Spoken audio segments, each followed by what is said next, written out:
Hi hello అందరూ బాగున్నారా? మేమైతే చాలా చాలా బాగున్నాం. మీరు కూడా బాగున్నారని అనుకుంటున్నాం.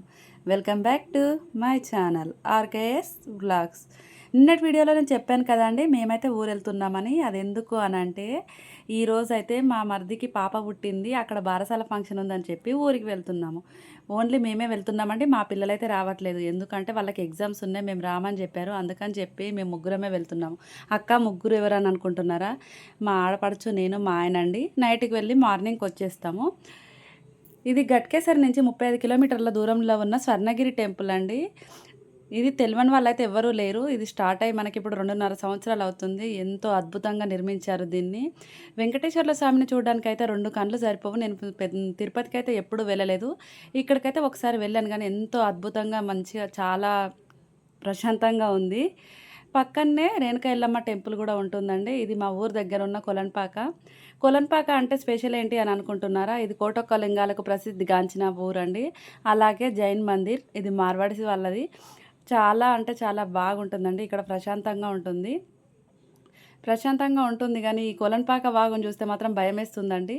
ఇది ఒక 200 మీటర్స్ వరకు ఇలానే వరదతో ఎప్పుడు అండి, చిన్న వర్షం పడ్డా పెద్ద వర్షం పడ్డా ఇదే వాటర్. ఈ ఫ్లోని అసలు చూస్తుంటేనే భయమేస్తుంది.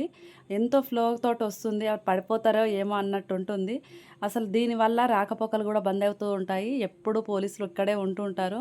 నిన్న పడ్డ వర్షాలకి ఇదే జరిగిందండి. 6 నెలల నుంచి ఎంతో కష్టపడి ప్రతి రైతులు వరి వరి పంటలని అన్నీ చేతికొస్తాయి అని ఆశపడే టైంలో ఈ చెడగొట్టు వానలు వచ్చేసి మొత్తం నాశనం చేసేసాయండి.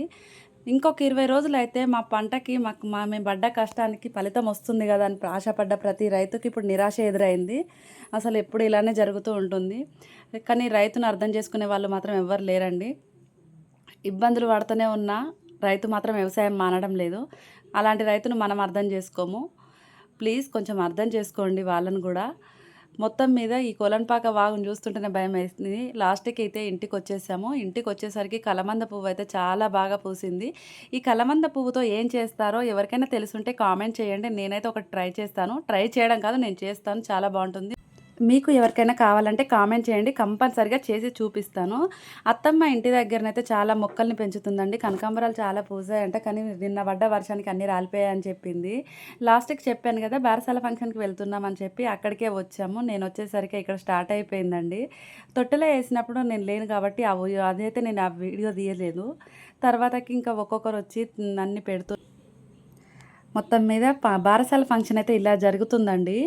మీ ఇంట్లలో ఎలా జరుగుతుందో చెప్పండి. పేరైతే మొన్న పెట్టేశారు. ఆ పేరు ఏంటంటే చామీద వచ్చింది. నేనైతే పేరు రివీల్ చేయట్లేదు. మీలో ఎంతమందికి చామీద ఎన్ని పేర్లు తెలుసో కామెంట్ చేయండి.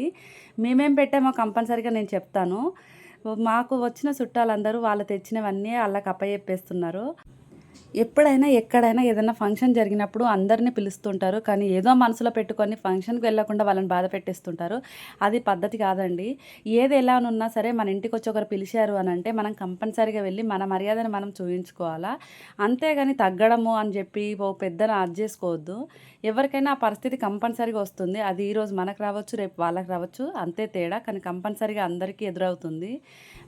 మొత్తానికి ఫంక్షన్ అయితే ఇంటి ముందు మంచిగా చిన్నగా తనకున్న దాంట్లో డెకరేషన్ చేయించి చాలా మంచిగా చేశాడు. అంతేగాని లేని దానికి పోయి నేను పెద్దగా చేసుకుంటానని ఇబ్బంది పడలేదు.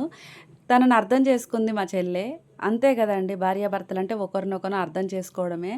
నాకు అంతే ఉండాలి, నాకు ఇంతే కావాలని కోట్లాడింది పొట్లాట పెట్టుకుంటే ఏం లాభం చెప్పండి. అలా ఉండకూడదు ఎవరైనా సరే. మా భరతది అయితే లవ్ మ్యారేజ్, కానీ మా చెల్లి అన్నీ అర్థం చేసుకుంటుంది. అలా అర్థం చేసుకుంటేనే ముందుకెళ్తుంది. లేదు అని అంటే ఎన్నో ప్రాబ్లమ్స్ వస్తాయి.